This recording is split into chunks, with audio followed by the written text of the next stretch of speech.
Success. Okay, let's get started.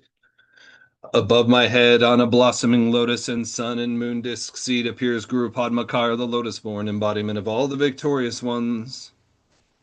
Dusum Sanje Guru Horim Boshe Nuduke Da Dewa Chimbosha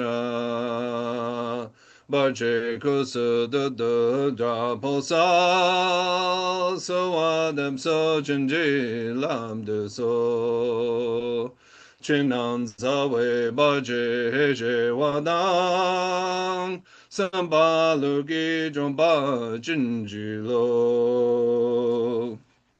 Once in English. Embodiment of the Buddhas of the past, present, and future. Guru Rinpoche, master of all cities, guru of great bliss, dispeller of all obstacles, wrathful subjugator of Maras. To you I pray, inspire me with your blessings, so that outer, inner, and secret obstacles are dispelled, and all my aspirations are spontaneously fulfilled. From the four centers on the Guru's body, light radiates out and dissolves into my four centers. Through this, the four obscurations are purified and I obtain the four empowerments. So just imagine that.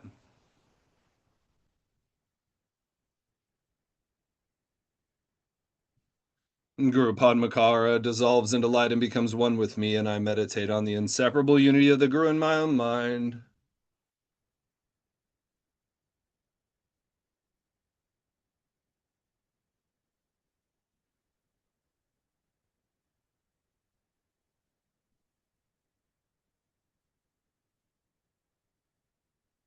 Lotus born, you are inseparable from our original nature. Your realm, the copper colored mountain of glory, is our experience and its purity. May we take birth in this primordial pure realm, the uncontrived natural state, appearance and awareness indivisible. Okay. We are in the book on section 2, which is page 25 in my version, the teaching on the title.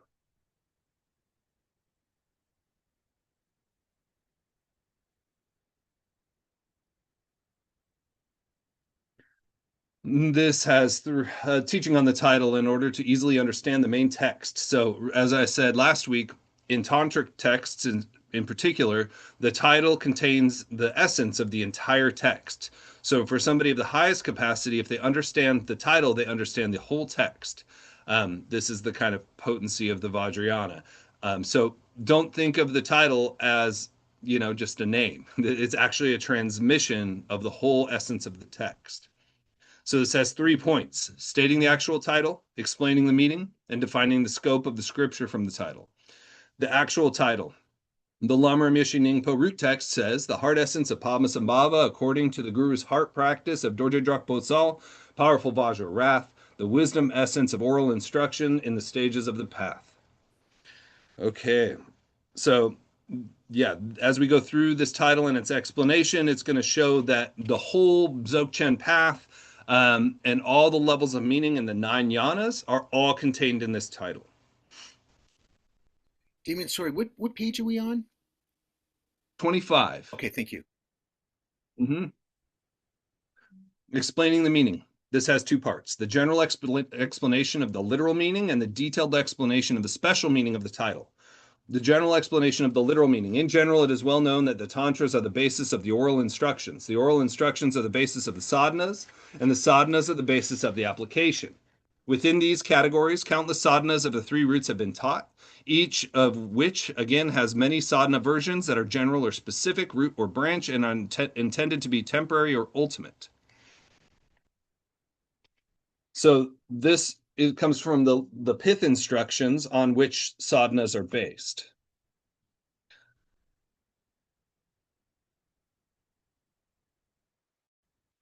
Within these categories, countless sadhanas are temporary ultimate. Among them, the wisdom essence is the quintessential extract of the most pithy teachings of all the instruction tantras that explain the foundation of the magical net of the Vidyadharas, the root tantra of the assemblage of Vidyadharas, and other scriptures.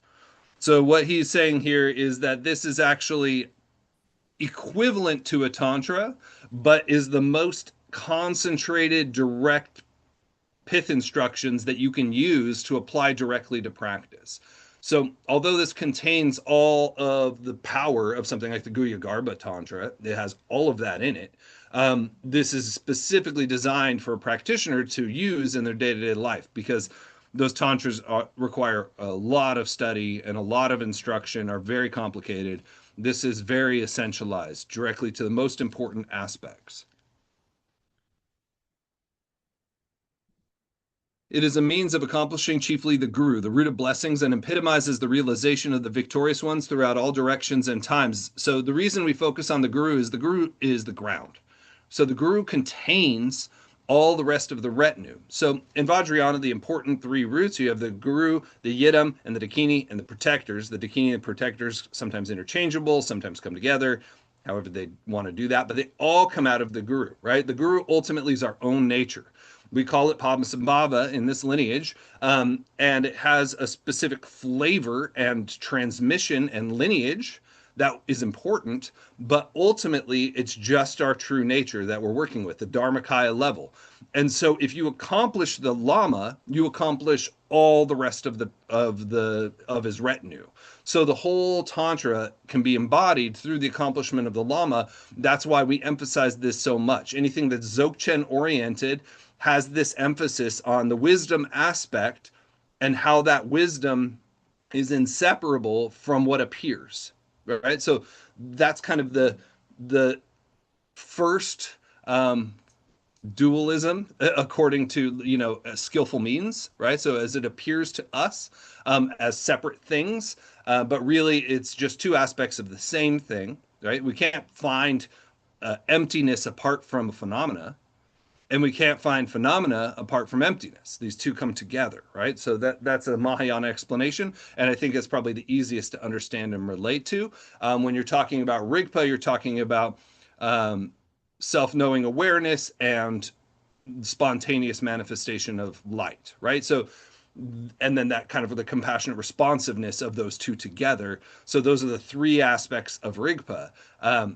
It's pretty subtle, and it's based on the experience in meditation to really realize what all that means. But we'll work with it.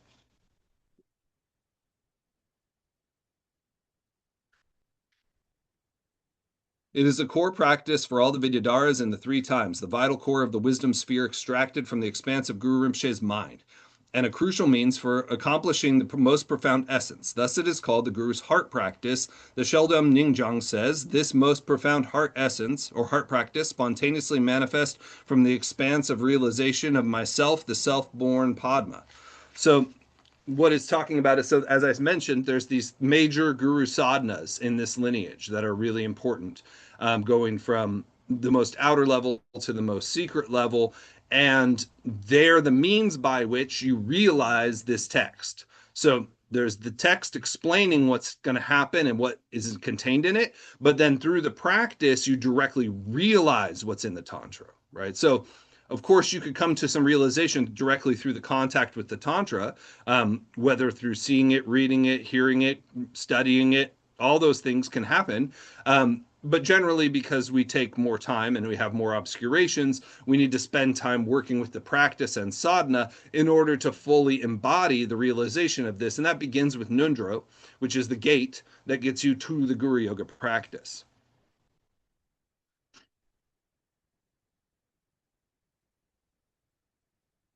So as he says, this is directly a real realization out of the expanse of Guru Rinpoche's mind. This is the essence of Guru Rinpoche in a text. So think in those terms. We want to get away from thinking of Guru Rinpoche as like an ordinary human being. He was not. He is a Buddha, a fully enlightened Buddha, which means he's inseparable from your nature and also has manifested all the infinite qualities of a Buddha, which is way beyond our comprehension. But just know that this text actually is Guru Rinpoche, and just kind of like let that percolate, see what happens with it. And I, Udayana, did not expound this as a commentary based on other tantras, statements, and instructions, but as the true meaning of the tantras, statements, and instructions, the essential extract of the essence, fully present as the essence of my heart. When it manifests as the natural sound of Dharmata, it is especially exalted by not being in conflict with the tantras, by being in accordance with the statements, and by possessing the experience of the instructions. So this arises, the sound of Dharmata. This is literally, when we talked about the Song of the Vajra being the sound of Dharmata, this Tantra also is. So even when we're reading this, even in an English translation, we should have confidence that these sounds that we're reading, whether in your mind or out loud, actually are the sound of Dharmata or the nature of mind.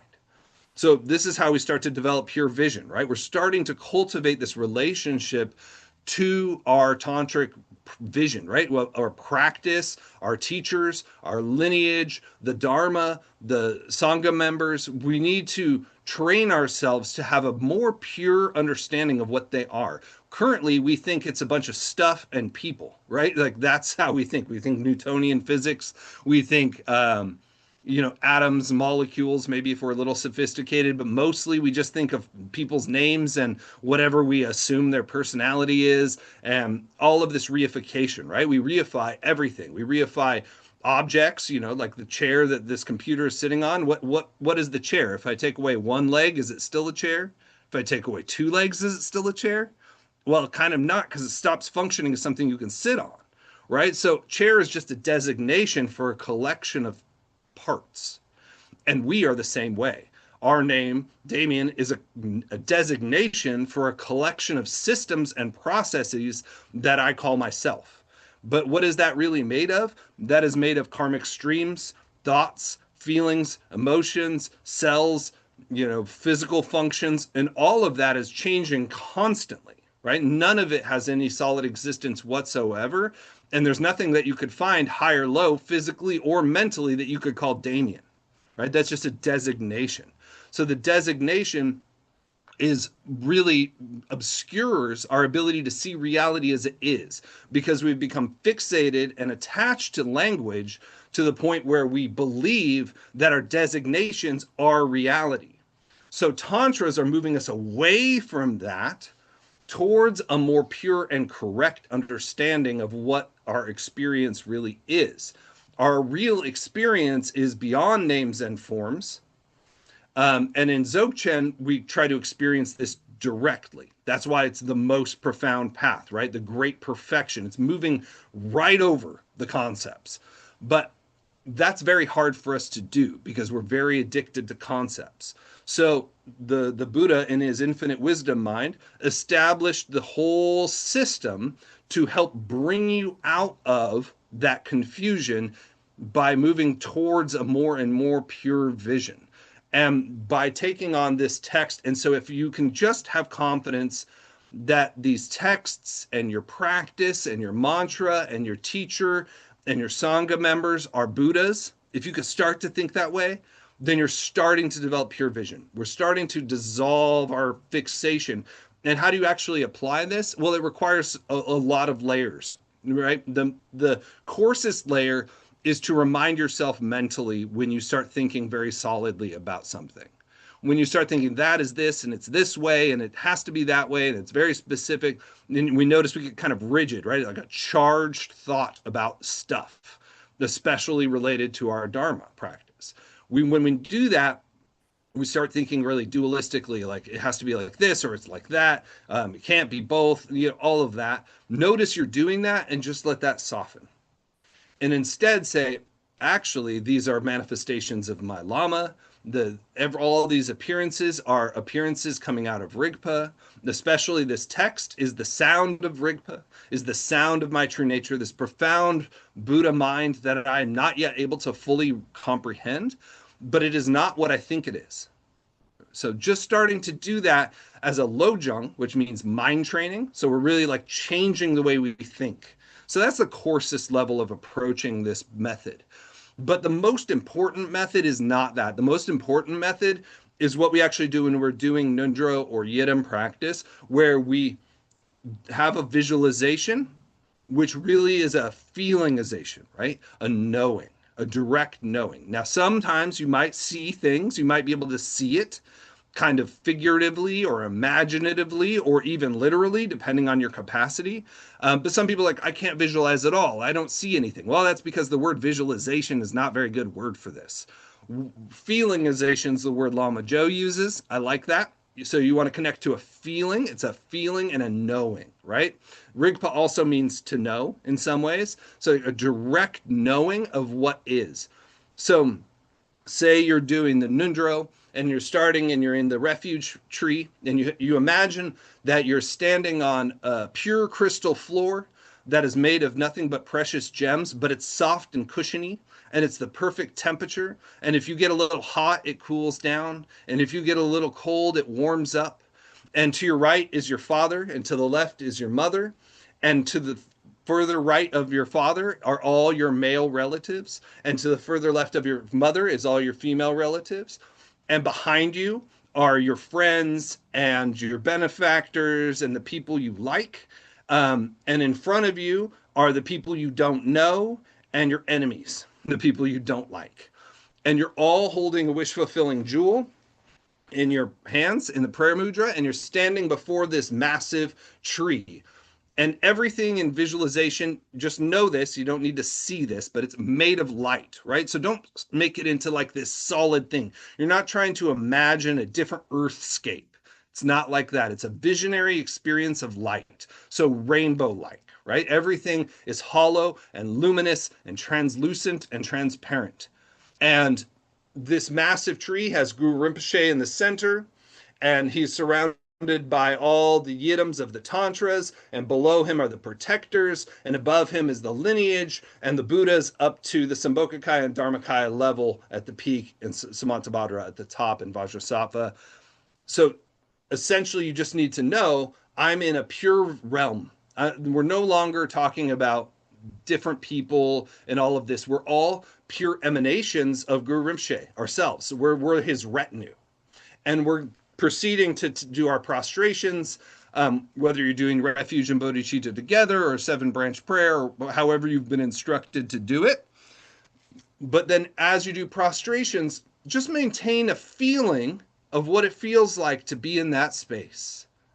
And every so often, check in again with the feeling and the knowing what's there, that all beings are with you, and that in front of you are all the symbols of awakening, all the things we're moving towards, all the things that we're opening to in faith, and we're surrendering our body, mind, and speech to that bigger thing. Because we know we've held on to this limited sense of I that has held us in samsara for countless eons, and grasping onto that has brought us nothing but pain and misery, and we have come to understand that that grasping, if we continue, will continue to lead us in the lower realms, and we will not have an opportunity to encounter the teachings and practice them again if we don't practice now. And so every time you lay down or visualize yourself, or however you've been instructed to do it, just try to feel what it would feel like to surrender to this ultimate, to that which is beyond concepts, pure love and wisdom, complete connection and openness. All of that is what you're surrendering to. That's what Guru Rinpoche is. And all you really need to focus on is Guru Rinpoche, right? Because we're training our mind through the study of this and through our faith and devotion and reading his biography and trusting the lineage for ourselves to see Guru Rinpoche as a microchip containing the whole system, right? So his ornaments, his posture, his appearance, everything about him has all the qualities of all the Buddhas of infinite times. All of the good things that have ever happened and ever will happen are his activity.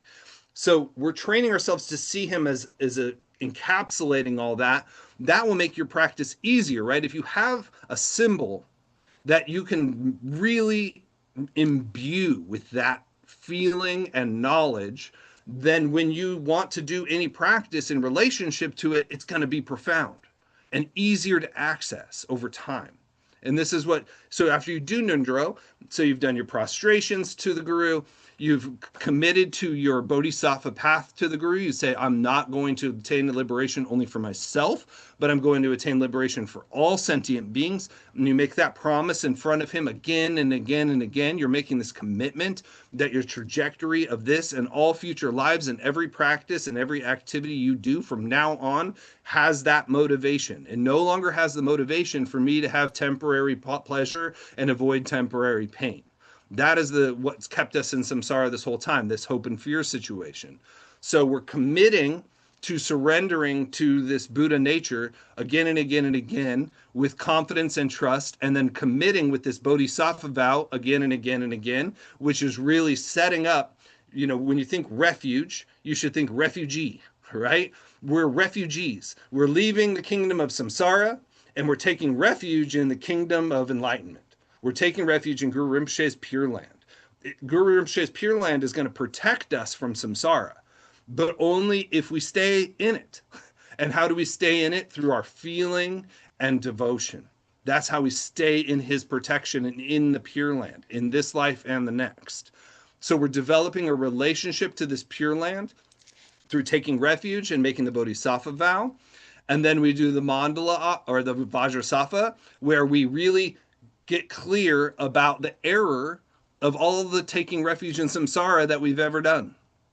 And by really renouncing that refuge while saying the Vajrasattva mantra and imagining the nectar purifying our stream of being and all the defilements coming out through black smoke, shit, blood, piss, everything disgusting, terrible insects, all of this falling down into the earth, completely satisfying all karmic creditors who gobble this stuff up and are satisfied, and your sense of self-grasping is removed.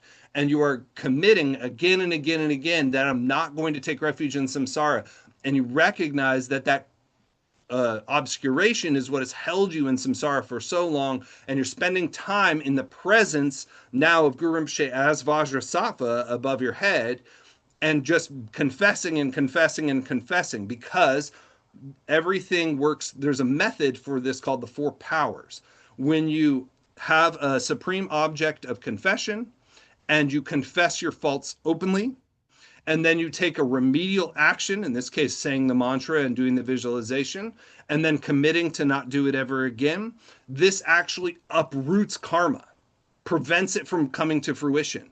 See, there's not that many ways to avoid karma, right? Karma, once we've established the habit in our mind stream, it continues to perpetuate itself whenever the conditions come about. So whenever we get triggered through a defilement, through anger, desire, or fear, or ignorance, whatever, then those seeds that we planted over countless eons take us over and cause us to do behaviors that cause ourselves and others problems. And so by doing these 4 powers, we actually uproot these seeds of karma and dissolve them. And that's the power of the Buddha, because the potency of Guru Rinpoche in the form of Vajrasattva, when he was a sentient being, before he attained full enlightenment as Vajrasattva, he made this vow that when he attained enlightenment, that anybody who said his name would be absolved of all negative deeds. So the Buddhas have different flavors depending on the aspirations they made prior to attaining Buddhahood. And Vajrasattva's in particular had to do with purification. So we're completely being purified by Vajrasattva's blessings through the power of his aspiration and through these 4 powers, which allow us to uproot negative karma so it doesn't take fruition. So there's a very specific thing we're going through, as you can start to see, right? We're taking refuge in this new land. We are committing to a new vision. We are confessing and purifying our previous allegiance to a samsaric vision that has caused nothing but problems. Then we do the mandala offering, in which we visualize offering the entire universe as a Pure Land. So we are imagining our current experience is a Pure Land, and we're giving it away. So everything good you can think of, everything beautiful, all, and you can read the descriptions in this. We'll go into further when we get to this section, but you're imagining everything you have attachment to, everything you find beautiful, everything you find lovely, you're offering it and offering it and offering it. You're training yourself to let go of your attachment to pleasurable experiences. Pleasure causes problems because we grasp at it. So by doing this supreme act of generosity of offering the universe to the Guru again and again and again, we relinquish our attachment and our habitual tendency to grasp at phenomena. So we're purifying. So we've purified ourselves of our past and our past addictions and problems and aggressions.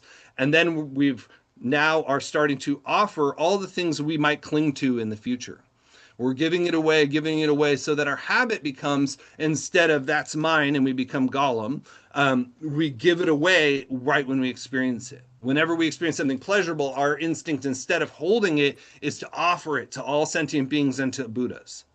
So then we start to experience life a lot more lightly. And in fact, the pleasure of those experiences will increase when you offer them.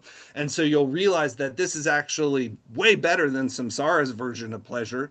And this is what's called bliss, right? So this is the pleasure of love, the pleasure of giving, the pleasure of virtue. When we experience that, then we actually experience a kind of bliss in our body. That will become more and more intense the more our generosity is perfected.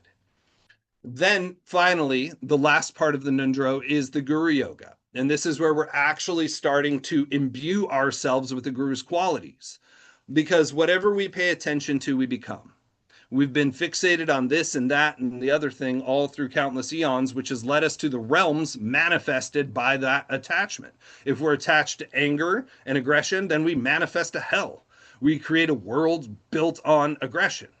If we are attached to addiction and we're very stuck on experiencing pleasure again and again and again, we become a hungry ghost, some being that can no longer enjoy anything because it's so addicted to addiction. It's addicted to just chasing the next thing, right? This is a dopamine hole, right? In modern parlance. And you just keep seeking and seeking and seeking, and you never feel fulfilled.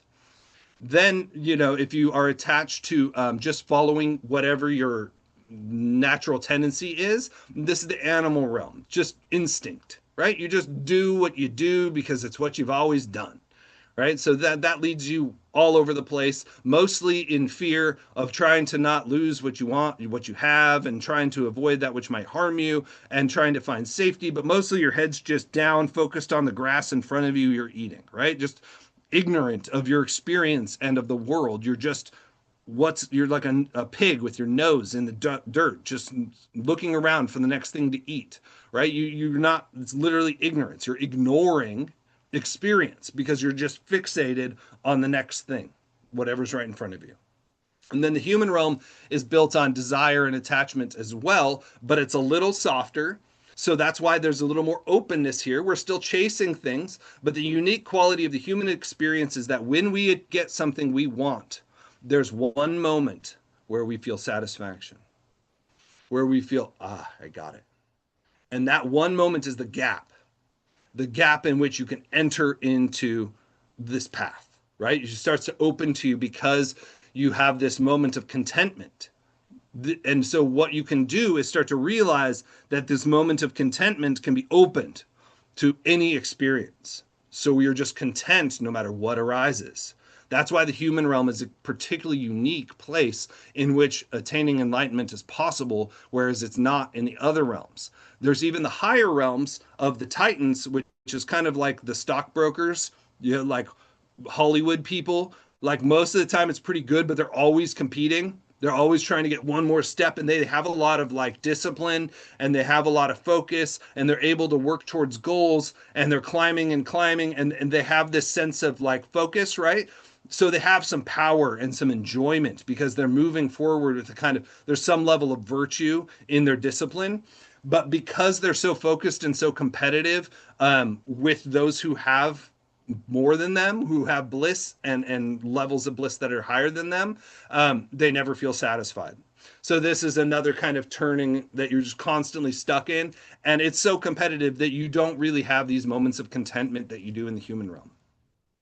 Then in the God realm, you have different layers of gods. There's gods who are basically just in like palaces of pleasure, and they enjoy themselves for a very long time. You might think of like the most wealthy people in the world, and they just go from pleasure to pleasure. But eventually their karma runs out, and it's said that they begin to smell because the death starts to come. And the other gods can sense that that's coming, and they all abandon you. And you find yourself alone, now knowing you're going to lose this incredible karma you've been enjoying for so long has burnt up. And now there's no place to go except the lower realms because you no longer have any karma to hold you up. This is what happens if we kind of have good karma right now and we don't practice. we'll just kind of enjoy ourselves and float along. And then one day you go to the doctor and they say you've got 3 days, right? And that kind of shock, there's not much you can do, right? So the pleasure was so distracting, they didn't think about the Dharma. And then the shock of knowing you're going to die and lose it all is so intense that you just freak out and there's no way you could do anything. Um, the highest levels of the God realms are states of subtle meditative absorption. These are dangerous, right? You can just get into a very rarefied state of absorption, also based on lots of good karma, in which you're just chill and you're just resting and you're not grasping anything, but you don't have a bodhicitta motivation and you're not accumulating good merit. You are just enjoying yourself in this kind of empty bliss, right? This is, you'll be in there for a very, very long time because it doesn't burn as much karma because it's very subtle, but it also doesn't have the opportunities for practice because you're just absorbed in your own pleasure. So you can kind of see this spectrum. And of course, you can kind of see that these realms exist in this human world, right? Like every realm also has all the realms. But what the realms are in the fullest sense are basically because our experience is based on the mind, right? Our karmic vision is the dream we experience, and that there are all infinite possibilities of dreams, right? We could be born as all these different things. This is a map that different yogis have been able to go through and experience these different realms and realize that there's actually whole universes for these emotions, right? Our universe is created by our particular mixture of desire, and the other poisons that creates what we call the human realm. And we have a kind of shared karmic vision because we have similar karma. That's true at all these different levels, right? So there's different universes. This is an infinite universe, right? Like infinite universes. Even quantum physics is talking about this, right? So in these infinite universes, you have different realms created by different emotional flavors. And so we don't want to go to any of them. We recognize all of them are based on self-grasping. So the Nundro is designed to purify the negative karma that you've built up in the first part, the first sections, the prostrations, refuge, bodhicitta, and vajrasattva. You're really purifying all of that past stuff. Then in the mandala and the guru yoga, you're accumulating merit and wisdom, primarily merit through mandala offerings and primarily wisdom through guru yoga. These are the things that will get you out. Now, good merit on its own doesn't get you anything but a higher rebirth, right? But merit combined with bodhicitta, where you keep dedicating it, you keep giving it away. We're very attached to our merit. We don't even know we are, but you'll find if you practice for a long time that you'll realize the thing you're most attached to is your merit. Some part of you knows this. Some part of you knows that you have a certain mental capacity to experience a certain quality of life, and that will diminish as you approach the end of your life, right? Unless you're accumulating merit with a bodhicitta motivation, and then wisdom is the insight into our true nature. This is the only thing that can pluck you out altogether of the whole system, because the whole system is based on ignorance, this ignorance about a concrete separate self. So we're trying to develop, but in order to have that insight, in order to have wisdom, you also have to have merit. So merit is really, really important, but merit on its own does not produce enlightenment. It only produces better and better experiences. And as I've just explained, a lot of merit can be dangerous. Going to the higher realms in some ways is more dangerous than the lower realms because you get stuck there and you love it. So you have no interest in leaving. At least in the lower realms, you know it sucks and you want out. But in the higher realms, you think you've made it on some level. And we've all experienced all of these things, right? Like you've had times in your life where things are going great and you're just like, I want this to last forever and I'm not really going to think about it. I'm just going to enjoy it. That's like God realm, right? I'm going to ignore that countless other beings are suffering and getting bombed and all of this. And I'm just going to enjoy myself, right? This kind of entitlement. So we want to avoid these things. So that was a random thing to kind of go through, but I think it's helpful for understanding what Guru Rinpoche is and why we're doing this at all. Why is it important that we connect to this, and how through pure vision we can accumulate great merit and great wisdom. This is why Vajrayana is so powerful and so unique and so amazing. Nothing works this fast. The Bodhisattvayana, you want to include all of it, right? This is a cumulative. But for beings that only practice the Bodhisattva, they rely on phenomena to perform good acts, right? In the Vajrayana, we're using the imaginative capacity to do it over and over and over again without having to rely. Like if I have $100 and I give that to a homeless person and I now no longer have any money, then I can no longer perform any good deeds. But in the Vajrayana, you just offer the mandala to the guru, right? And so when you make an offering to sentient beings or to the Buddhas, if you do it to infinite sentient beings and you offer it to all the Buddhas, then the merit is millions and millions of times more than a single offering made to a single being. So it moves us like a rocket ship, right? We're moving through this very quickly. And also, we have no confidence in our true nature. Even if we've experienced it, we tend to just not really believe it. Guru Yoga is using the imaginative capacity by developing faith in Guru Rinpoche and then dissolving that into you. Once you've developed that crazy faith and devotion, imagine how amazing it is when you visualize yourself as Guru Rinpoche. Now I am it. So this thing you've spent all this time devoting to and taking refuge in and making offerings to, and you've developed this profound sense of awe and devotion and love for this thing that we call Guru Rinpoche. And then we go to the Lama practice and we are it. And then the practice becomes being it. So you can see how this works on your mind, right? So you build up this thing and then you become this thing, and it helps you to accept the truth of it because it's too impossible to believe that I am Guru Rinpoche, right? That thought sounds like, oh, I could barely say it, right? It seems uncomfortable to even say. But in Yidam Lama practice, it's exactly what you do. You train yourself in the thought, I am Guru Rinpoche. Now you're starting to really cook with gas, as they say in Canada, right? And so then every food you eat is an offering. Everything beautiful you see is an offering.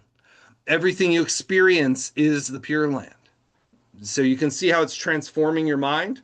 This is what we're working with. We're working to transform your mind from the samsaric vision to this pure vision. And these methods are incredible and work if you work it, right? Does anybody have any questions or comments?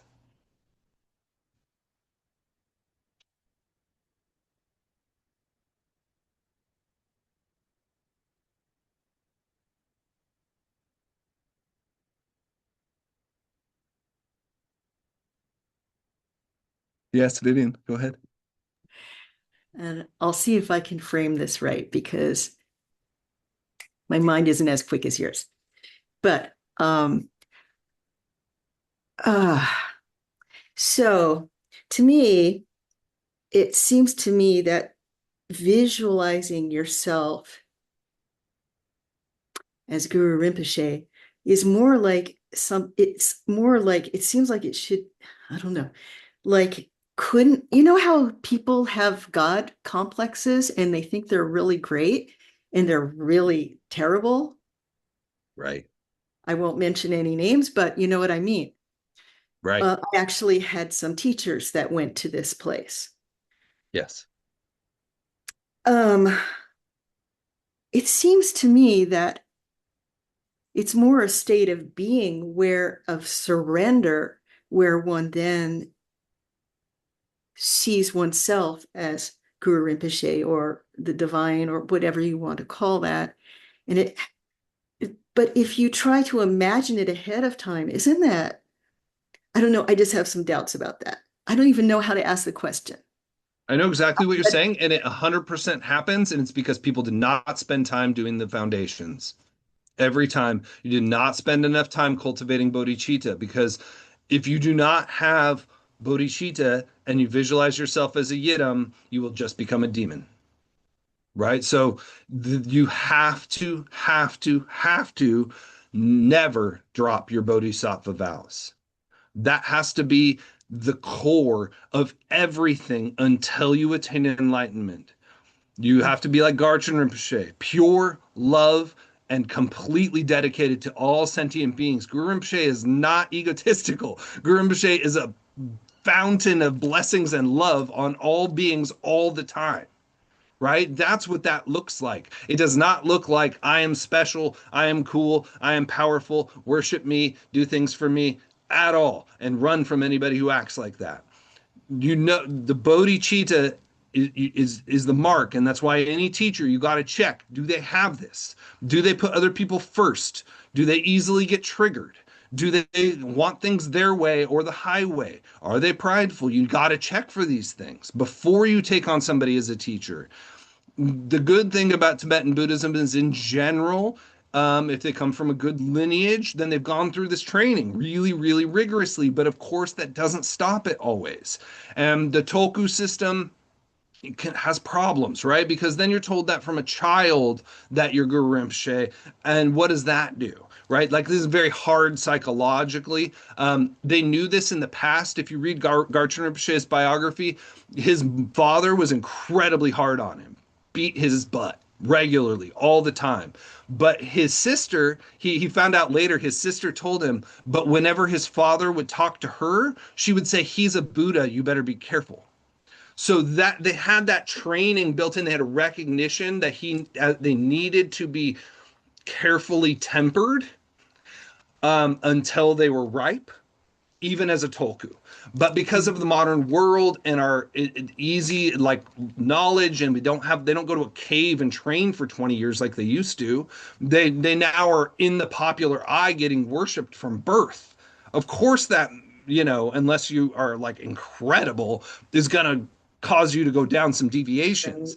And you find people all through every school of every tradition who don't practice love and compassion, who become megalomaniacs. Mm-hmm. And so that's why the way of the Bodhisattva has to be in your back pocket till the end. Like, we don't drop that. We don't leave that behind, no matter how Vajrayana you get. Vajrayana is in the Bodhisattva vehicle, right? It's just a skillful method inside of it. But so visualizing yourself as Guru Rinpoche is a wisdom aspect, right? But you still have the 5 other paramitas that still should be operating as your conduct. The activity of Guru Rinpoche is the 5 paramitas: generosity, vigilant introspection, mindfulness, carefulness, ethics. If you don't have those things, then you are not Guru Rinpoche, and you are not acting anything like Guru Rinpoche.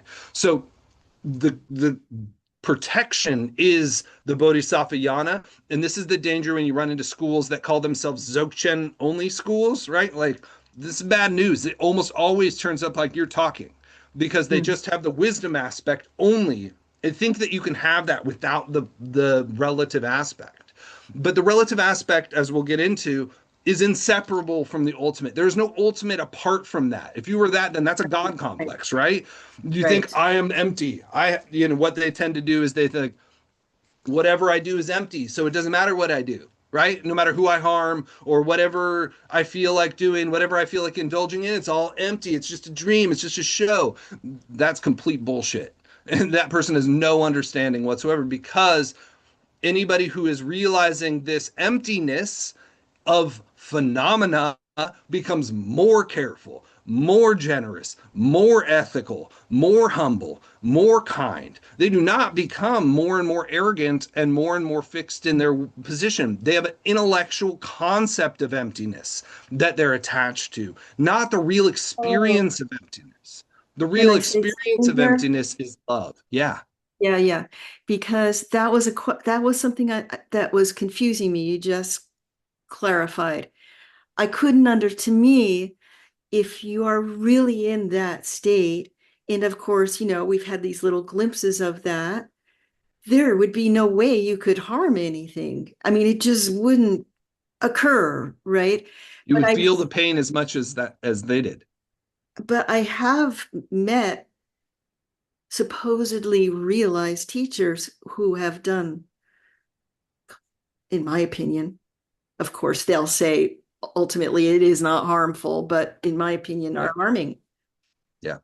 So So Ken Wilber, I don't know if you're familiar with him, is an I am, integral yes. philosopher, and he has some interesting things to say about this. Basically, he talks about lines of development where we have different aspects to ourselves. So you can have the line of being a great cook, but that doesn't mean you're great at sewing.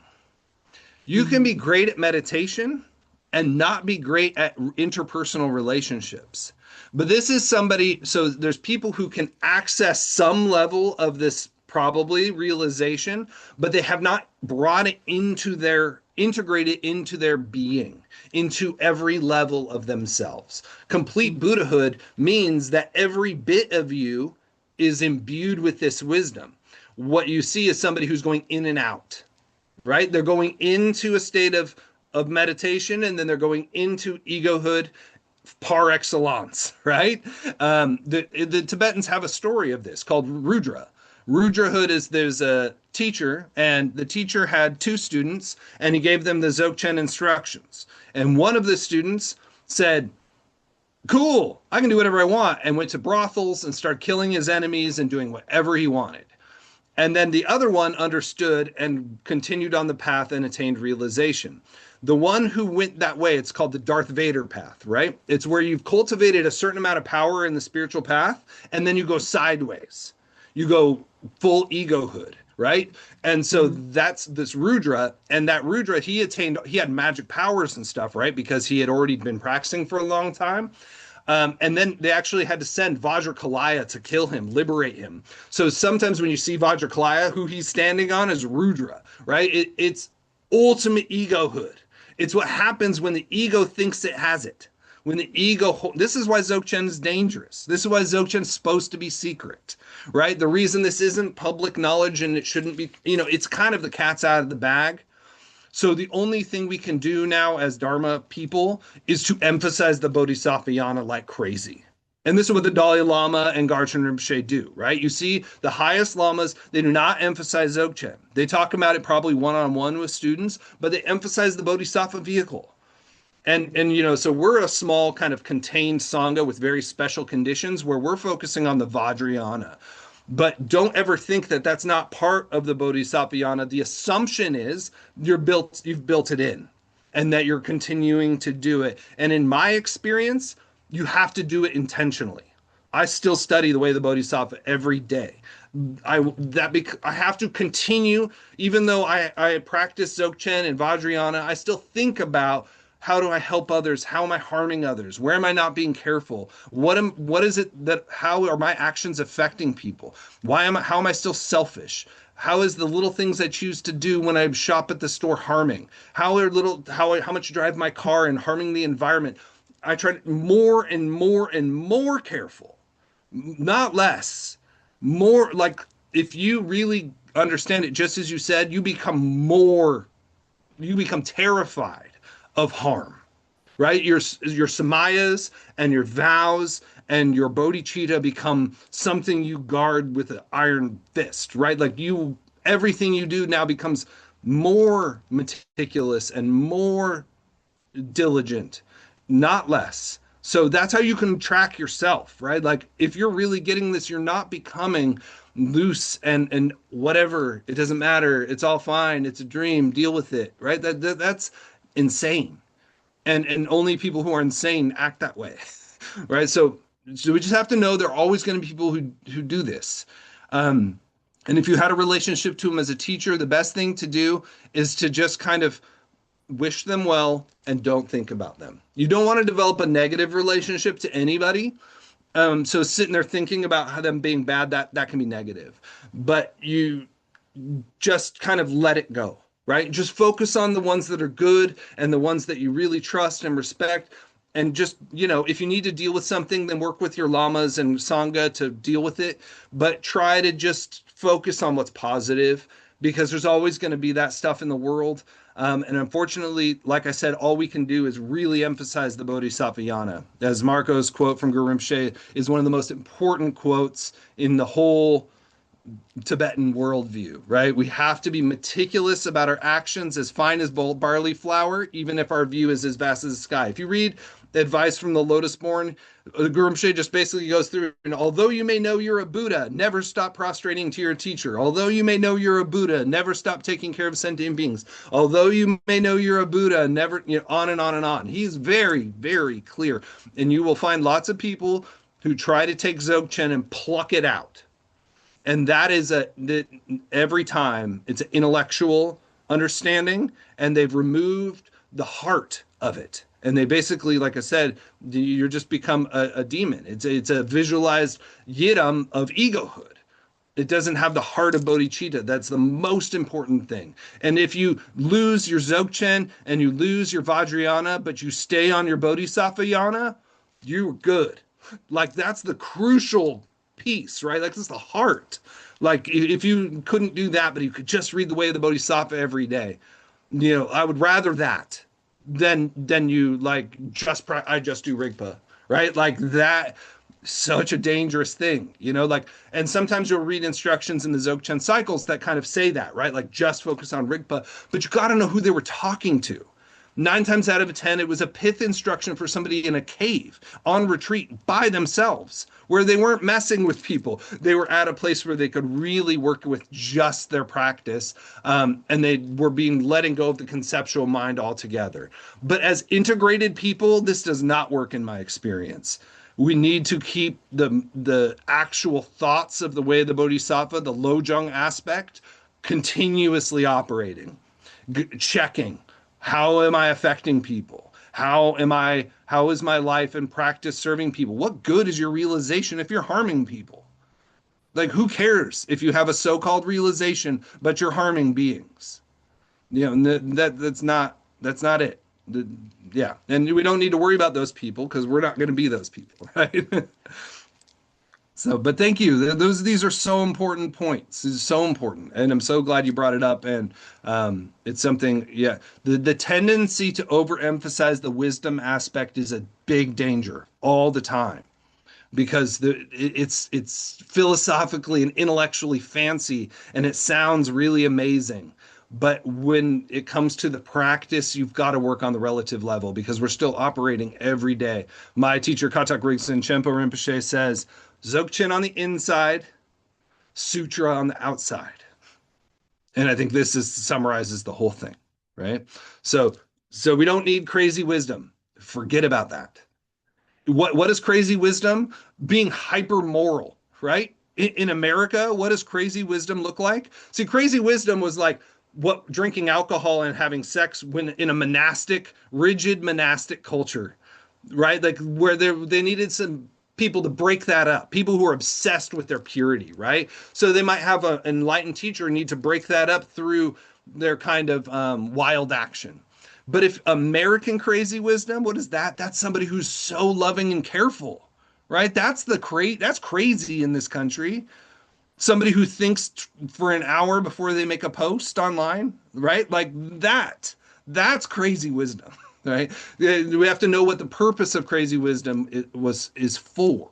It's to disrupt patterns, and it only is crazy wisdom if it benefits the beings, right? Like, so if somebody says, "Oh, I did something crazy and it was crazy wisdom," you ask yourself, did it help the beings that experienced it? And only if the answer is yes, can you even consider it might be crazy wisdom activity. Otherwise, they're just traumatizing people.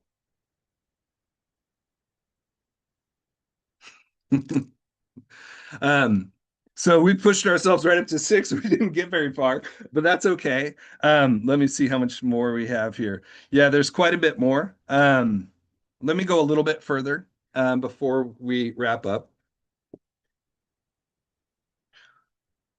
So, yeah, he did not expound this on the basis of other tantras. This is straight out of his wisdom mind, a full presentation of the essence of his heart, manifests as the natural sound of Dharmata, and is especially exalted by not being in conflict with the tantras. It recognizes the power of the mind as the method, right? That's the primary kind of quintessence of the tantras, is that it's working at a subtle level, not just a coarse, gross level through activity. It's working on an energetic, mental, emotional, visualized experience. And it's in accordance with the statements and the experience of the instructions. That means it includes all 9 yanas. You'll see later, we'll get to a point where he really points this out. Of the 4 profound cycles of heart practice, this teaching was revealed within the teaching cycle of Dorje Drak Bosal, powerful Vajrayath. The means of accomplishing the Guru according to the innermost way, he taught orally in the manner of the instructions and advice, considering all worthy followers with loving kindness, lucid and appropriately detailed. It possesses the complete stages of the path for accomplishing the unified state within one lifetime. It is entitled Yeshe Ningpo, the Wisdom Essence. So now we'll go through briefly the explanation of the title. So it has 2 points explaining the terms of the 4 modes and explaining in terms of the ground path and fruition. So let's see here. So the 4 different levels. So in the general sense, considering the broad scope of the word wisdom or yeshe or jhana, the root meaning of jna, which means understanding, is applicable to both objects known and to the subject consciousness. So it means you know the essence of both subject and object, right? You know the nature of awareness and you know the nature of appearances, both. The accomplishment of means and knowledge explains. Consciousness fully discerns the known object, having fully discriminated through joining. All phenomena are devoid of a self nature. That is itself is called wisdom. So what is the other aspect of, so when we talk about emptiness, that word, every time you hear the word emptiness, you should ask yourself, empty of what? It is not nothing. It is empty of a separate inherent existence. So what word is synonymous with emptiness? Interdependence. So why the Dalai Lama uses that word much more than in emptiness. Just think interdependence, right? Everything is interdependent. Everything arises on the basis of causes and conditions and is therefore connected to everything else. That's why it's empty, not because it's like a hollow vessel, right? And so this is where the people who attach to the quote unquote wisdom aspect think they understand that what they have fallen into is a deviation of nihilism, that there's nothing and what you do doesn't matter. You've negated karma. This is the most dangerous wrong view. It goes straight to hell with this view, literally, because it means you no longer take karma into account. But there's nothing in here that says that karma is does not exist, right? Like only doesn't exist for a fully enlightened Buddha, somebody who is no longer operating on the level of karma at all. And we don't even know what that looks like, right? Like this is just beyond our comprehension, but we can assume it's something like Garchen Rinpoche, the Dalai Lama, where they just manifest activities that benefit and they have no sense of self, right? It's just a fountain of benefit with no agenda. Right? Somebody who's actually actualized this is going to be very completely free of any concern for themselves at all. A lot of times you hear stories that they stop eating, like they have to actually be like, they only take care of their body to the degree necessary to help, right? That's it. So they've lost all self-fixation. Here, the wisdom of the Buddhas is described as knowledge that has fully discarded defilement. All the qualities of perfection result exclusively from the play of wisdom of the victorious ones. As the regent Maitreya revealed, from the Buddhas comes the Dharma. From the Dharma appears the noble assembly. So out of this wisdom aspect, all the qualities are inherent, right? So we talked about the crystal and how the crystal, when it is encountered with light, it manifests the rainbows, right? The crystal itself doesn't have those colors, but it has that potential. So when a Buddha encounters sentient beings, it automatically manifests benefit for those sentient beings. And everything is that. Everything is an emanation of the Buddha trying to wake up sentient beings, right? That's the highest view of pure vision. So we'll stop there at the top of page 28. I want to allow for a few more minutes for questions or comments. If anybody needs to go, please feel free to do that.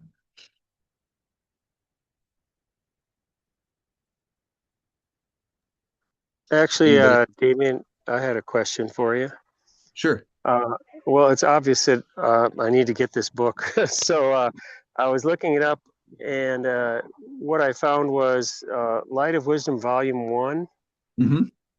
Is that the only volume that's been produced so far? And the other No, ones are so for.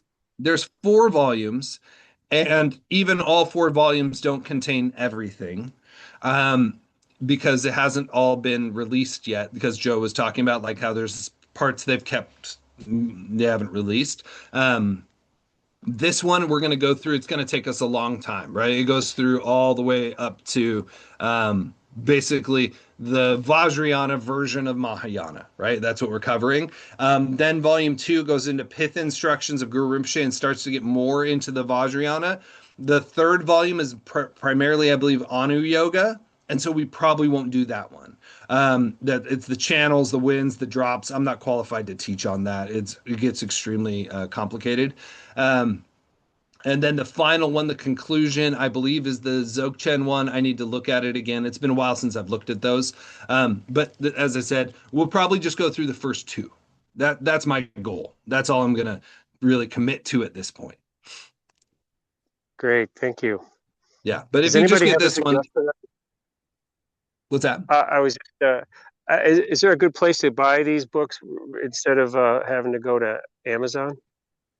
Oh, More of well, a you can get them private. used on eBay, or I can give you the PDF if you want, or but yeah, just anywhere. Abe, I know Abe's owned by Amazon too, but any bookseller, it's pretty common in an older book, so you should be able to find it used pretty easily. I Okay. don't, if you want to buy it new, you'd have to look at Rangjung Yeshe and maybe the Namso bookseller. You know which one I'm talking about? Um, I haven't. Marco, do you know the name of it? What I'm talking about? Hey Dan, do you actually live in Lyons? Yeah, I do. Yeah. Hey, if you go to Boulder, the Trident on Pearl Street, they have like 6 or 7 of those copies right now. Oh, fabulous. Yes. I'll just go there. Yes. Yeah, I always go there Perfect. and look at their used books, but Yeah. anyways, but yeah. Just That's seen it today. yeah, good tip. Thank you. Yeah, my pleasure. We'll see, Phil. I'll do 3 and 4. Maybe if we make it through this and everybody keeps showing up and everybody still loves it too much. This is, as you can see, it's going to take us a while. So that's fine, and I'm happy. This is important stuff, and it's the whole path, and there's no way to really rush it. But yeah, when we get there, we'll see how it goes. But any other questions or thoughts? And also, as somebody shared, thriftbooks.com also probably has this. I did have one other quick question, and that is, you are teaching from the commentary, and Joe is teaching from the original text. Is that correct? That's right. So the beginning of the book has the root text, and then it's like a commentary control, and so it gives the root text again with the commentary in it. And he's just giving us the transmission of the root text, and then we're kind of going in.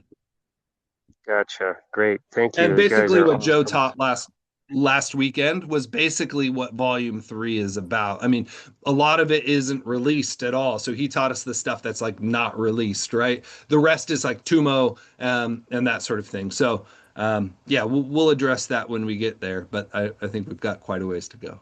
So anything else? Any other thoughts, questions, concerns? Thank you, Damien. My pleasure. Going once, going twice, 3 times. Okay, let's dedicate the merit. By this merit may all attain omniscience, having defeated the enemy wrongdoing.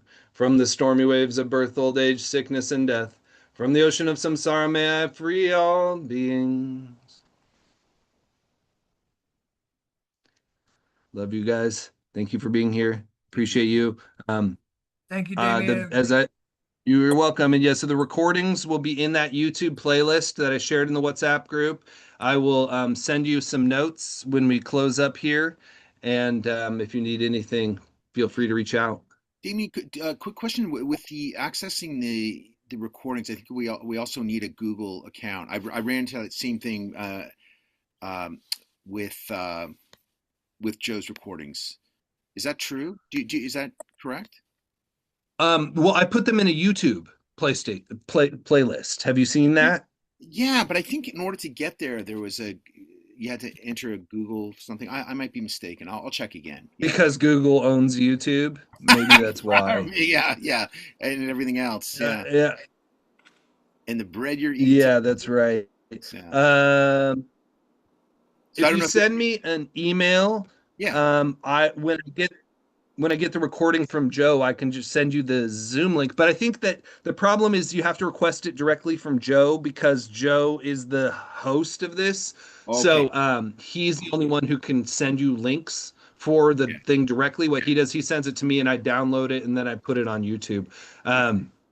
So maybe you have to make like a ghost account or something. Maybe you could do that. Yeah, or I thought there would just be a link, like a YouTube link, and just put it in the, I don't know. I don't know the terms, but I'll figure it out. Yeah. I'll figure it out. So the YouTube playlist is requiring you to log in, is what you're saying?